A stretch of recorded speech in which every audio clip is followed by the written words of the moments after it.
àwọn tó súnmọ́ gómìnà Adémọ́lá Adélékè ti ìpínlẹ̀ Ọ̀ṣun wọ́n ti ń fẹ̀sùn kan ẹgbẹ́ òṣèlú All Progressives Congress APC wípé ọ̀nà ẹ̀bùrú ni wọ́n wà láti gba ìjọba kúrò lọ́wọ́ Adélékè lọ́dún 2027 àti pé wọ́n ti parí iṣẹ́ wọ́n ti ṣètò ọ̀nà tí wọ́n yóò lò láti fi gbé bàbá náà kúrò lórí àlééfà lọ́dún 2026 tí ètò ìdìbò gómìnà ìpínlẹ̀ Ọ̀ṣun tí yóò wáyé. Kódà wọ́n jẹ́ kó di mọ̀ pé àwọn alága ìjọba ìbílẹ̀ tí ẹgbẹ́ òṣèlú APC fẹ́ fagídí gbé wọlé àwọn ìgbà ni wọ́n fẹ́ lò láti fi ọ̀nà ìbúrú fi gba ìjọba kúrò lọ́wọ́ gómìnà Adémọ́lá Adélékè. ẹ rántí pé aró òrókùn aró òrẹ́dìẹ ní ìpínlẹ̀ Ọ̀ṣun lẹ́nu ọjọ́ mẹ́ta yìí pàápàá láti bí oṣù mẹ́sàn-án sẹ́yìn lórí bí ìjọba àpapọ̀ lábẹ́ ààrẹ Bọ́lá Ahmed Tinubu bọ́n ṣe gbẹ́sẹ̀ lé owó àwọn ìjọba ìbílẹ̀ tí ó yẹ kó tọ́ sí ìpínlẹ̀ Ọ̀ṣun ìtọ́npẹ̀ ní local government allocation nítorí tí rògbòdìyàn ṣẹlẹ̀ lórí àwọn tí ó jẹ́ alága ìjọba ìbílẹ̀ lọ́ṣun. ẹ sì rántí pé ní kété tí gómìnà Adémọ́lá Adélékè ti ìpínlẹ̀ Ọ̀ṣun tó gbàjọba lọ́dún 2022 ni ó pààrọ̀ àwọn alága ẹgbẹ́ òṣèlú APC tó wà níjọba ìbílẹ̀ tó fi àwọn ọmọ ẹgbẹ́ òṣèlú PDP síbẹ̀ ṣùgbọ́n táwọn èèyàn gba ilé ẹjọ́ lọ tó sì jẹ́ pé níṣe ni wọ́n ní ìdájọ́ ilé ẹjọ́ kò tẹ́milọ́rùn tó wà ní ìlú Àkúrẹ́ ní ìpínlẹ̀ Ondo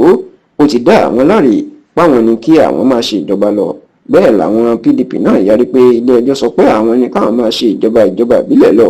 ilé ìlú di rògbòdìyàn tí ó fẹ̀mí àwọn èèyàn àti dúkìá ṣòfò tí ìjọba àpapọ̀ tó sì pinnu pé àwọn ò ní yọ̀ǹda owó ìjọba ìbílẹ̀ mọ́ nítorí èyí.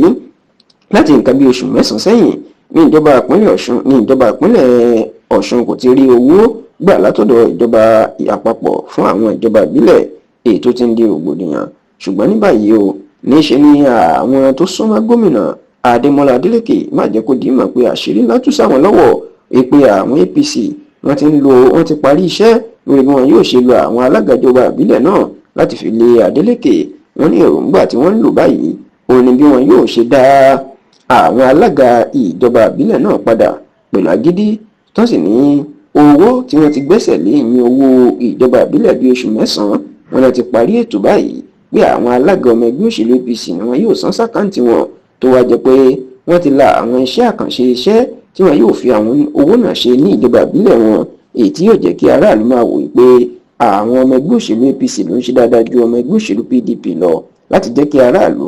kákọ̀yìn sí gómìnà Adémọ́lá Adélékè nígbà tí wọ́n bá rí àwọn òbítíbitì iṣẹ́ tí wọ́n fi àdúrò òbítíbitì owó oṣù mẹ́sàn-án náà tí wọ́n fi ṣe tí àwọn alátìlẹyìn Adélékè tí wọ́n súnmọ́ tí wọ́n tú àṣírí tó sì jẹ́ kó di mọ̀ pé